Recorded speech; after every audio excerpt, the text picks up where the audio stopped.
Le Flash Info avec le centre de stockage de la Manche. Nouveau rebondissement dans le feuilleton du chantier de l'EPR à Flamanville. L'autorité de sûreté nucléaire a finalement autorisé l'utilisation de sa fameuse cuve sous réserve de la réalisation d'un programme d'essai de suivi du vieillissement thermique et de contrôle spécifique lors de l'exploitation de l'installation. Une annonce dont se félicitent les responsables EDF. De leur côté, certains opposants au nucléaire appellent à rejoindre les marches pour le climat annoncées pour ce samedi à Cherbourg notamment. Éducation, le département manque de professeurs d'allemand. Conséquence, les élèves germanistes de 7 collèges de la Manche sont privés de cours. C'est le cas notamment au collège de Port-Bail, de Flamanville et de Montebourg. Un problème que le syndicat national des enseignants du second degré avait déjà mis en avant au moment de la rentrée dernière. Un mouvement de grève des services de ramassage des ordures ménagères dans la Côte des Îles et dans la Hague. Un préavis de grève illimité déposé à partir du lundi 22 octobre à minuit. Les agents grévistes réclament davantage de moyens humains lors de leur tournée.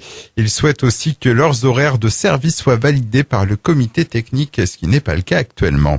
Qui deviendra l'ambassadrice de la Normandie pendant un an? C'est ce soir qu'on connaîtra le nom de la nouvelle Miss Normandie. L'élection se déroule à Tingebray dans l'Orne.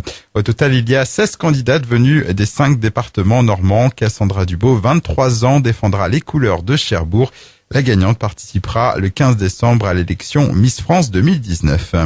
Handball pour le compte de la 5e journée de Pro League. Les Mauves reçoivent Dijon ce soir dans leur salle Chantraine. Et si la JSC reste sur 3 matchs sans défaite, la tâche s'annonce rude pour les joueurs de Nicolas Trécon face à l'un des cadors du championnat.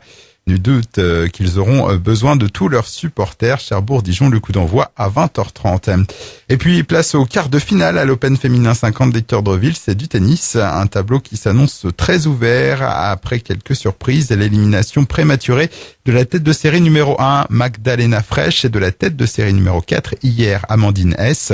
À noter que pour ces quarts, la tenante du titre est Grandvillaise, Myrtille Georges, sera opposée à sa compatriote Margot Hierolimos. Le Flash Info vous a été présenté par Landra, centre de stockage de la Manche à Digulleville. Pour en savoir plus et visiter notre centre, 0810 120 172, coup d'un appel local.